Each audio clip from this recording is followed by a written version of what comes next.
بەڕێزان بەردەوامی گفتوگۆ دەکەین لەبارەی وەفدەکانی یەرێم و بەغدا بەکوێ گەشتۆن. ئایا هیچ ئاسۆیەک دیارە بۆ موچەی خەڵکی یەرێمی کوردستان؟ گفتوگۆ دەکەین لەگەڵ زۆر بەڕێز خات و سرۆ محەممەد ئەندامی ئەنجومەنی نوێنەرانی عێراق. خات و سروە سڵاوت لێ بێم، کاتت باش، سپاس دەکەم، سپاس بۆ بەشداریکردن لەگەڵمان. پێمان بڵێ وەفدەکان ئەوەی کە هەیە بەچی گەشتون؟ ینی ئایا هیچ شتێک هەیە، هیچ شتێکی تازە هەیە بە خەڵکی بڵین؟ بەڵێ زۆر سپاس. دیارە هەمووان ئاگدارن نزیکی هەفتەیەکە بێت وەفد لە بەغدادەوە هاتووە بۆ هەرێمی کوردستان. گفتوگویەکی زۆر چڕ و پڕ کراوە لە هەرێمی کوردستان، بە تایبەتی لە نێوان هەردوو وەفدەکە. ئەو وەفدەکە هاتووە وەفدی سامانە سروشتیەکانە، وەفدی تەکنیکیە بەم بەستی هەناردەکردنەوەی نەوتی هەرێمی کوردستان. پاشە و گفتوگۆ چڕ و پڕە دیارە دووبارە وەفدی عێراق گەڕاوەتەوە، وەفدێکی دیریکەی هەرێمی کوردستان کە پێکاتوە لە سامانە سروشتیەکان، کۆمپانیا نەوتیەکان لەگەڵ سۆمۆ لە گفتوگووان تاوەکو ئێستاکە سەبارەت بە چارەسەرکردنی کێشەی نەوت و هەناردەکردنەوەی نەوتی هەرێمی کوردستان. گفتوگۆکان لەسەر دوو بابەتی زۆر گرنگە. یەکەمیان داهاتی ناوخۆیە. ئێمە ئەزانین هەرێمی کوردستان پێشتر بە گوێری ئەو موقفەی کە داوێتە عێراق وتوێتی ئێمە 300 میلیارد دینارمان هەیە بۆی تەسلیمی بەغدای بکەین وەکو داهاتی ناوخۆ. لە ئێستادا ئێمە بینین ئەو داهاتە بەرەو کەمبوونەوە ڕۆشتووە، مانگ بە مانگ داهاتی کەمتر دەدرێتە بەغداد. گفتوگۆیەکی زۆر کراوە. هەرێمی کوردستان ئامادەی خۆی دەربڕیوە بۆ بەغداد سەبارەت بە ئەو لیژنانەی کە لە بەغداوە دێت بۆ ئەوەی هەم ڕقابە هەم سەیری سەرجەم مەلەفەکانی داهاتی ناوخۆ بکات. ئێمە ئەگەر بگەڕێنەوە بۆ داهاتی ناوخۆ، ئێمە قانونی ئیداری مالیمانێ ساڵی 2019 بەبێ ئەو یاسایە هەرێمی کوردستان پێویستە 150 داهاتی ناوخۆ تەسلیمی هەرێمی بکات. ئەوش داهاتە فیدراڵەکانە کە خۆی لە گومرک و ئەتوانین بڵێن لازەریبا ئەبینێتەوە، واتە داهاتی ئاو کارە بەوانە نابێ بگەڕێنرێتەوە. ئەمەش بێگومان ئەم یاسایە تەنەها بەسەر هەرێمی کوردستانە جێبەجێ ناکرێت، بەڵکو لە پارێزگاکانی تری عێراق جێبەجێ ئەکرێت کەوا 150 داهاتی گومرک لەگەڵ داهاتی زەریبە ئەگەڕێتەوە بۆ حکوومەتی مەرکەزی. 150 ئەو داهاتی کە ماوەتەوە ئێمە ئەبینین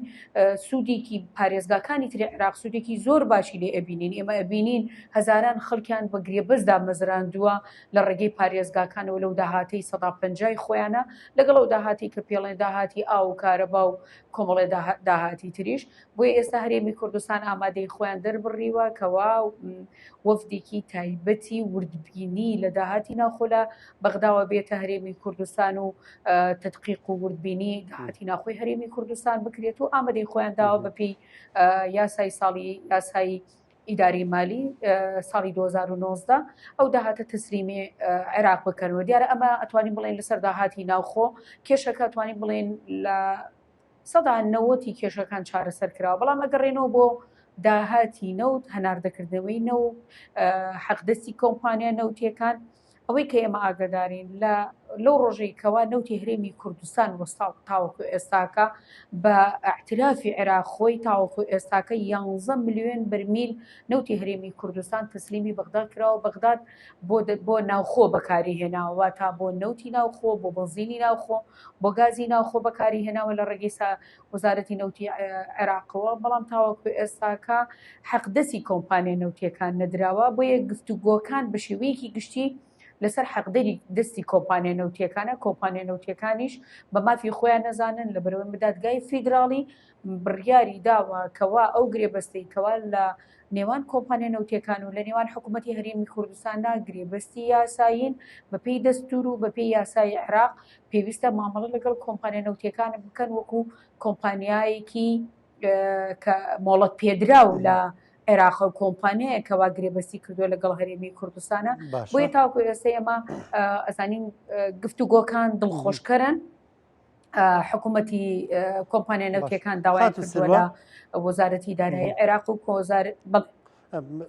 یعنی ڕەنگە گرفتەکە زۆر لە مەسەلەی داهاتی زەحمەت نەبێ. فەرموو تاوی کەخسەکە. ئەگە یارمەتیەکەم بی کۆمپانیا نەوتیەکان ئێستاکە بۆ هەناردەکردنەوەی نەوتی هەرێمی کوردستان و ئەو یاسایی میزانێش کە لە پەرلەمانی عێراق کاری لەسەر کرا، مادەی 12 هەموار کرایەوە لە نێو پەرلەمانی عێراقکە نەوتی هەرێمی کوردستانی لە 6 دلارەوە کردە 16 دلار. دیارە ئێستاکە ئەوەی کە پەیوەندی بە نرخی نەوتەوەیە هیچ کێشەیەک نییە لە نێوان هەرێمی کوردستان و لە نێوان بەغداد. ئێستا کێشەکە پەیوەندی بە حەقدەسی کۆمپانیا نەوتیەکانەوەیە کە تاوەکو ئێستا کۆمپانیا نەوتیەکان ئەو کۆبنەوەیشی کەوا لە دوێنێ و لە ئەمڕوا کراوە داوای زەمانەکەن کە حەقدەسی خۆیان وەربگرن بەپێی ئەو ڕێکەوتنشی کەوا عێراق کردوێتی ئەبێ حەقدەسی کۆمپانیا نەوتیەکان لە هەناردەکردنەوەی نەوتی هەرێمی کوردستان ئەبێ وەزارەتی دارایی حکوومەتی عێراقی بیدا حکوومەتی فیدراڵی بدا بۆیە داوایان کردووە لە وەزارەتی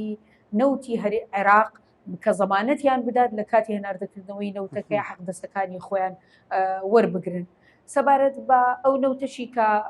ئەڵێن بە قاچاق برێ هەرێمی کوردستان ئەڵێ ئێمە ئەو نەوتانەمان ناردووە دیارە بێگومان ئێمە ئەبینین لە ماڵپەری وەزارەتی سامانە سروشتیەکانی هەرێمی کوردستان بەڕاستی من نازانم ژمارەی ناردن چەند نییە ڕووکردنەوەی تەواویان داوە کە چەندە دەنە حەقدەسی ئەو چەندێک ئەکرێت دیارە بێگومان ئەتوانین بڵێین خاڵی چارەسەرکردنی کێشەی موچە لە نێوان هەرێمی کوردستان و لە نێوان بەغداد چارەسەرکردنی کێشەی نەوتی هەرێمی کوردستان و هەناردەکردنەوەی نەوتی هەرێمی کوردستانە بە چارەسەرکردنی ئەم کێشەیە ئێمە ئەتوانین بڵێن ئێمە هەنگاوی تازە ئەنین لە نێوان هەرێمی کوردستان و عێراقا ئەویش بە یاساییکردنی بە یاساییکردنی هەناردەکردنەوەی نەوتی هەرێمی کوردستانە لە ڕێگەی دەرچوون و تەشریعکردنی یاسای نەوت و غاز لە پەرلەمانی عێراق. خات و سروە یعنی ئێستا دوو گرفتی سەرەکیان یەکیان مەسلەی داهاتی ناوخۆیە یعنی 150 داهات ڕەنگە ئەمیان هەرێمی کوردستان زۆر گرفتی نەبێت چونکە هەر خۆی پێشتر مانگێک 6 ملیار مانگێک زیاتر کەمتری هەر ناردووە ڕەنگە زۆر گرفت نەبێ گەرەمە بگێ تۆزێ زیاکە بڕەکەی بەغداد داوای 150 ملیارەکە. مەسلەی نەوتیش پێوەست کراوەتەوە بە مەسلەی دەستپێکردنەوەی هەناردی نەوتی هەرێمی کوردستان ئەمەش پەیوەندی بە ئەنی ئەپیکۆرەوە هەیە دەزانین بەدەر لە سۆمۆ دەینێرێتە دەرەوە بەڵام ئەو کۆمپانیا با بڵێنەوە کۆمپانیانەی سەرقاڵی پیشەسازین و ئەوان گرێ بەسییان لەگەڵ حکوومەت هێرێما هەیە تا کێشەیەوان چارەسەر نەبێ ئایم کێشەیە چارەسەر دەبێ؟ بەڵێ دیارە ئەو کۆمپانیانی کە نەوتی هەرێمی کوردستان هەناردەی دەرەوەی هەرێمی کوردستان و عێراقەکان مافی خۆیان حەقدەسی خۆیان نەبێ هاوشێوەی ئەو کۆمپانیانەی کەوا لە عێراقدا لە ئێستادا گرێبەسییانەیە لەگەڵ وەزارەتی نەوتی عێراق کە ڕۆژانە نەوت هەناردە دەکەن وەزارەتی نەوتی عێراق لە ڕێگەی وەزارەتی دارایی عێراقەوە حەقدەسی کۆمپانیا نەوتیەکانەدات بۆیە ئێمە ئەگەر بگەڕێنەوە بەراوردێک بکەین ئەمانش مافی خۆیانە لە بەرەوەی ڕۆژانە ئەو نەوتەکە هەناردە ئەکەن ڕاستەوخۆ لە ڕێگەی سۆمۆ داهاتی ئەو نەوتە کە ئەبێتە 16 دلار لە 6 دلارەوە دەبێت بە 16 دلار لە بەرمیلەکە تەسلیمی خەزانەی گشتی عێراقیەکەن و لە ڕێگەی خەزانەی گشتی عێراقەوە ئەو نەوتە ئەتوانی بڵێن بەشێکی ئەگەڕێتەوە بۆ موچان بێگومان ئەوەی کەوا ئێمە ئاگدارین گفتوگۆکان زۆر چڕوپڕە وەفدەکان کە هاتوون و ڕۆشتون بە گوێری پێشبینیەکانی من لە ماوەی ئەم هەفتەیە تاوەکو هەفتەی داهاتوو ڕێکەوتنەکانەکرێت لە نێوان هەردوولا لەبەرەوەی بە هەمان شێوە هەم عێراق نیەتی ڕێکەوتنی هەیە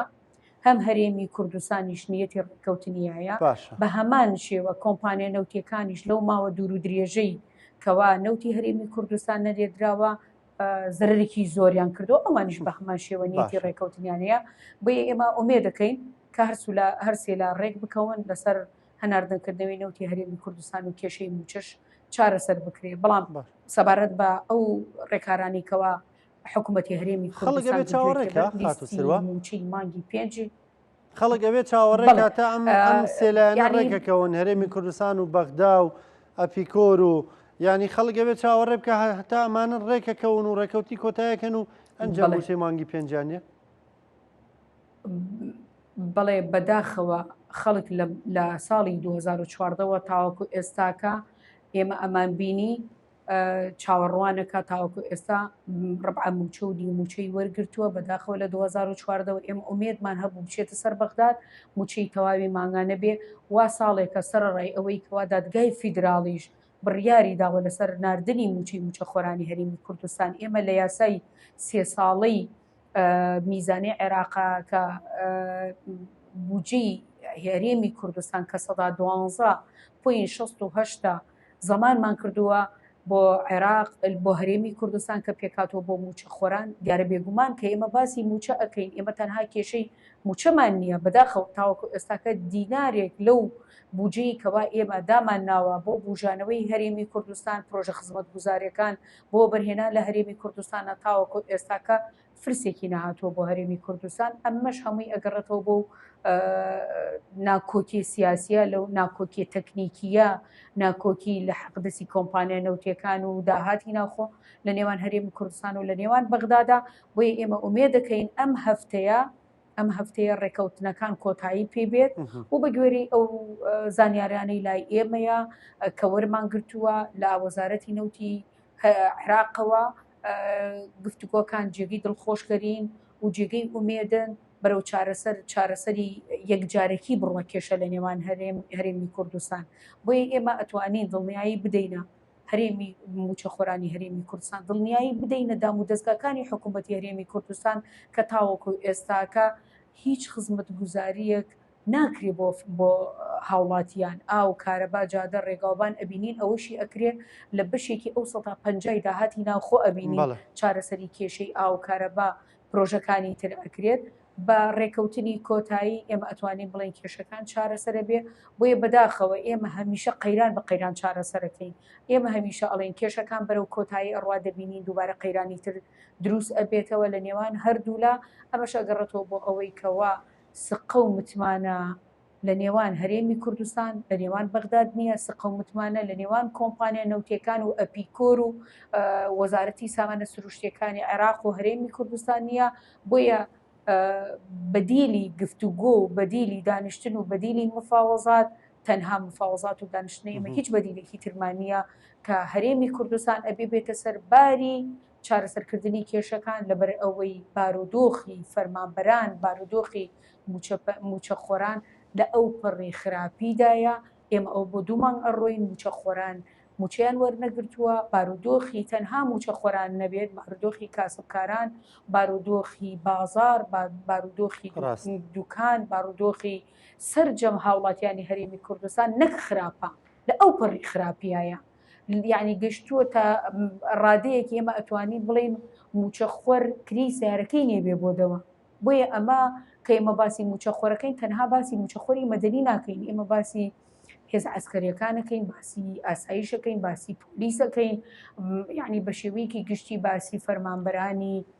عسکەری جنسی ئەەکەین باسی یعنی هەموو بوارەکانەکەین بۆیە ئێمە ئومێد دەکەین ئەم هەفتەیە و بەپێی زانیاریەکانی ئێمەش ئەگەر کێشەی تر و قەیرانی تر و گفتوگۆی تر نێتە نێوان ئەو گفتوگۆی کەوا لە نێوان هەرێم و لە نێوان بەغداد و لە نێوان کۆمپانیا نێوتیەکانایە